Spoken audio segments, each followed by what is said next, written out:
So I want you to think of yourself as a parent to your deeds.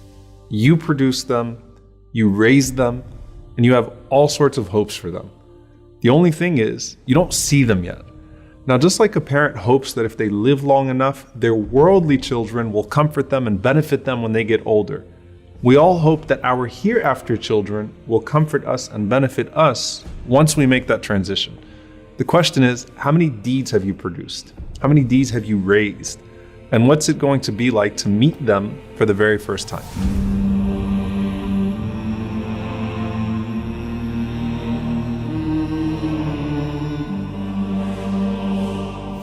Hatim ibn al-Asam rahimahullah said, إني نظرت إلى الخلق فرأيت كل واحد يحب محبوبا فإذا ذهب إلى القبر فارقه محبوبه. He said that I looked at mankind and I noticed that everyone has something or someone that they love. But then once they die, that beloved person or thing leaves them. So I decided to learn to love my good deeds so that when I enter into my grave, they get to come with me. The Prophet ﷺ said, يَتْبَعُ الْمَيِّتَ ثَلَاثًا. The deceased is followed to his or her grave by three things. أهله وماله وعمله. His family, his wealth, and his deeds. فَيَرْجِعُ أَهْلُهُ وَمَالُهُ وَيَبْقَى عَمَلُهُ. So his family and his wealth turn back from the grave and they go home. And his only companion that remains with him in his new home from now on is his collection of deeds. And we know that Allah subhanahu wa ta'ala says about the Day of Judgment what? يَوْمَ لَا يَنْفَعُ مَالٌ وَلَا بَنُونَ. The day that wealth and children are no longer of any benefit. From this point onwards, deeds are going to be your comfort and they're going to be your currency. And the Prophet ﷺ once asked the companions, do you know what Allah meant when he said, وَمَنْ أَعْرَضَ عَنْ ذِكْرِي فَإِنَّ لَهُ مَعِيشَةً ضَنْكَ? That those who turn away from my remembrance will have a constricted life. وَنَحْشُرُهُ يَوْمَ الْقِيَامَةِ أَعْمَى, and will be raised up on the Day of Judgment blind. Now, that constricted life is certainly across all realms. But here the Prophet ﷺ said, when they go to their grave, يُسَلَّطُ عَلَيْهِ تِسْعَةٌ وَتِسْعُونَ تِنِّينَ. Allah places 99 dragons over that person. And the Prophet ﷺ went on to describe that every one of those dragons is like 70 serpents with 7 heads, stinging him and maiming him until the Day of Judgment. May Allah subhanahu wa ta'ala protect us. It's at this point that your hereafter children are going to come to your aid for the very first time. And this is before the angels even come. The Prophet ﷺ said that when the believer is placed into their grave and they hear the final footsteps of their family leaving, the punishment comes. And as the punishment comes from above, your prayer stands up and it puts its hand up and says, مَا قِبَلِ مَدْخَلٍ. You will not pass through me. So the prayer guards your head. And then the punishment comes to you from your right side. And the Prophet ﷺ said, your siyam, your fasting rises and stands guard and says, مَا قِبَلِ مَدْخَلٍ. You will not pass through me. And then to his left, his zakah stands and says, مَا قِبَلِ مَدْخَلٍ. You will not pass through me. And then at his feet, his sadaqah and sila, his goodness towards his family and then his community, his voluntary charity, his truthfulness, his honesty, all of those things stand guard at the bottom and say, مَا قِبَلِ مَدْخَلٍ. You will not pass through me. And then it's said to him, sit up. And he sits up. The Prophet ﷺ said that the sun is made to appear to him as if it's about to set. Yani it's almost Maghrib. It's about to be Maghrib. So the believer is accustomed to what? You're accustomed to salah. You're accustomed to prayer. And if you wake up at an odd time, sort of disoriented, the first thing you worry about is, did I miss my prayer? So this person says, let me pray.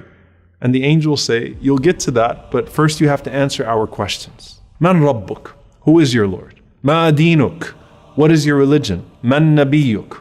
Who is your prophet? Now the only way you're going to be able to answer who your Lord is if you used to worship him.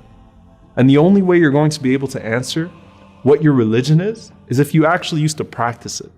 And the only way you're going to be able to answer who your prophet is, sallallahu alaihi wasallam, is if you used to actually follow him. And if you answer right, a voice cries out from the heavens and says, Sadaqa abdi, my slave has spoken the truth.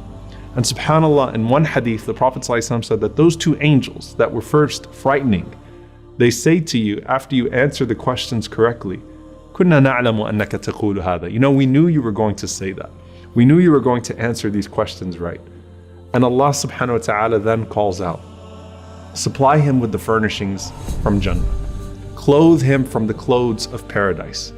Open for him a gate to paradise so that some of its fragrance comes to him in his grave. And then his grave is expanded for him as far as his eye can see. And then at that point, you are laying in the clothes of Jannah with a window to Jannah. And everything starts to feel like Jannah, starts to feel like paradise. This visitor comes to you, and this visitor has this beautiful face, has these fine clothes, and has this pleasant scent. And he says to you, أبشر بالذي يسرك هذا يومك الذي كنت توعد. Glad tidings of that which will bring you happiness. This is your day which you were promised. And so the deceased says, Man ant, who are you? فَوَجْهُكَ الْوَجْهِ يَجِيءُ بِالْخَيْرِ. That face of yours is only going to be a face that brings good news. And that person responds to you and says, أَنَا عَمَلُكَ الصَّالِحِ. I am your good deeds. Now subhanAllah, imagine what your good deeds look like all in one person. The beauty of that, bi'idhnillahi ta'ala, if you actually used to act upon that guidance from Allah. What does your Quran, your prayer, your fasting, your charity all look like in the form of one person saying to you, I am your good deeds and I'm here to give you good news. First, your good deeds guarded you from your punishment, right? First, they stood guard all around you. And now, here they are bringing you good news. And from here on out, they're personified and they're going to be your greatest source of benefit and they're going to be your greatest source of good company. Now, there are many narrations about people that are categorically protected from the punishment of the grave. You have the shaheed, the martyr. You have the one who dies of a stomach disease. Or you have the one who dies on the day or night of Friday. And then you have all of these narrations about those who are specifically punished in the grave due to their sins. And so you want to avoid those sins, obviously, such as the slanderer, or the one who is neglectful with their tahara, with their purification, or the adulterer, or the one who deals with riba, with usury and interest. In any case, everything you experience now is part of the lead up to the last day. And the Prophet ﷺ said, when a person dies, he's shown his eventual place morning and evening. And so if he's amongst the inhabitants of paradise, he has this window to his place in paradise. And he's constantly told, this is where you're headed to, this is where you're going.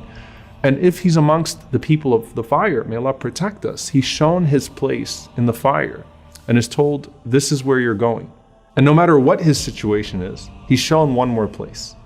And he looks at this place and is told, هَذَا مَقْعَدُكَ الَّذِي تُبْعَثُ إِلَيْهِ يَوْمَ الْقِيَامَةِ. This is the place that you're going to be sent to on the day of judgment. So for the believer who has his deeds with him as provision, he's got his clothes from paradise. You've got your window to paradise. When he sees his place on the day of judgment, he's not running away from it. In fact, he's saying, Rabbi aqim as-sa'a, Rabbi aqim as-sa'a, Rabbi aqim as-sa'a. My Lord, establish the hour. My Lord, establish the hour. My Lord, establish the hour. فأما من ثقلت موازينه فهو في عيشة راضية